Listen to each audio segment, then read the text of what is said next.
Hello everyone, welcome back to Phone Museum. Today we will open LG Optimus LTE. This one came out in 2011.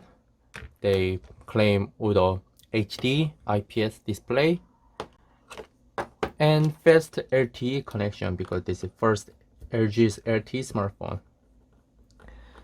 It has all different shape, depends on the carriers, and different names depends on the carriers as well.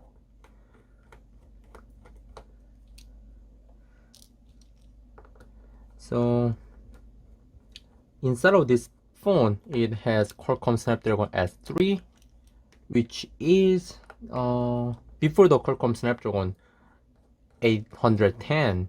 This one was the hottest Qualcomm Snapdragon, and many people say this is Snapdragon.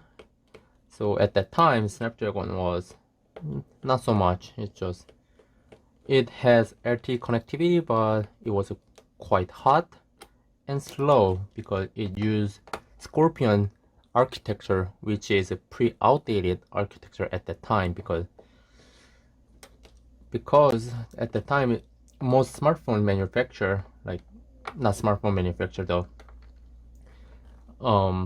mobile SoC makers like Apple, they making A9 Cortex A9 dual core CPU, and Samsung's Exynos has dual core A9 CPU, and Tegra and Texas Instrument OMAP, they make A9 dual cores as well. But this one, Scorpion, is slower than Cortex A9, so they higher the clock, so it costs more battery consume and become a hot. Anyways, there's a speaker you can easily take away, and you can take out the rear frame just like so.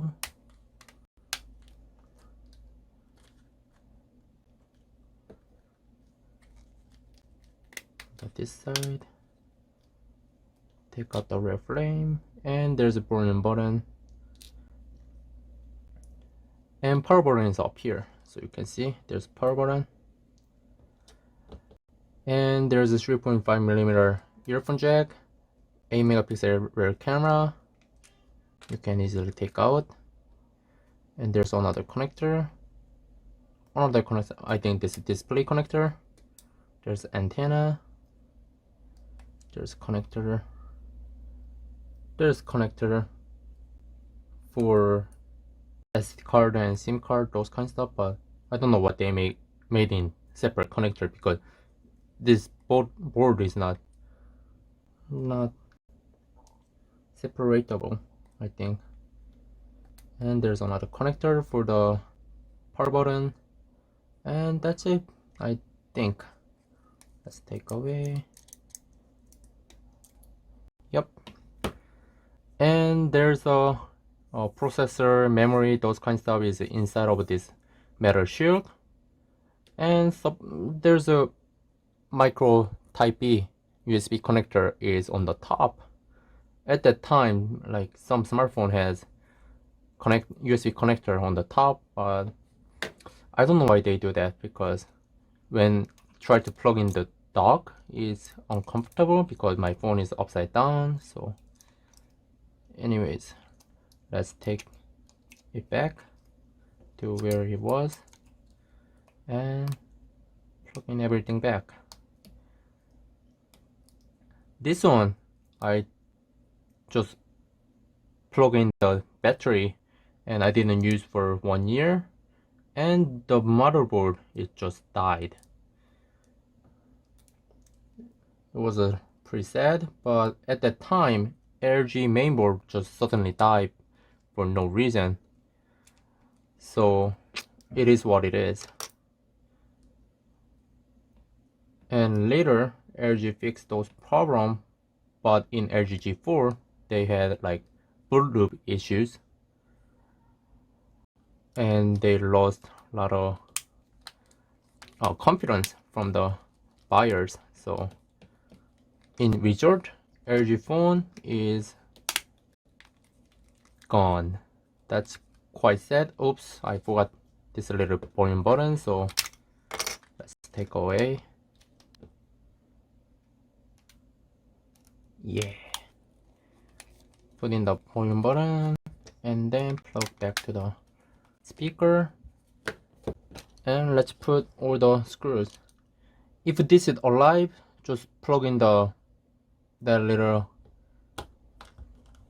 battery and make sure it's work before you screw everything up. And if not work, then I have to take out the screws away. It's quite annoying. So, but this one, I said before, the main board is died, so there's no point of it.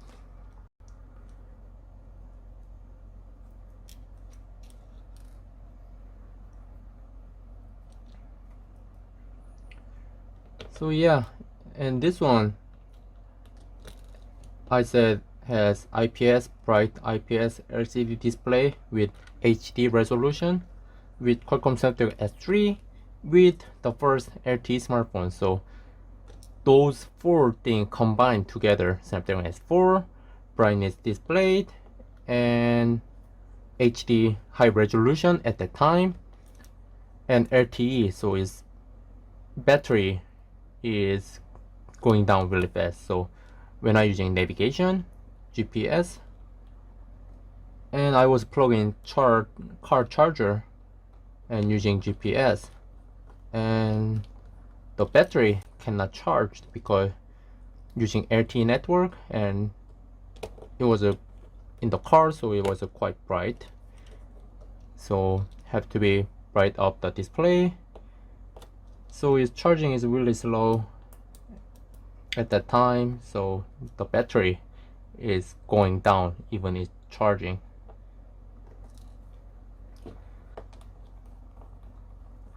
So that's it for this video, and thank you for watching, and hopefully see you in the next video.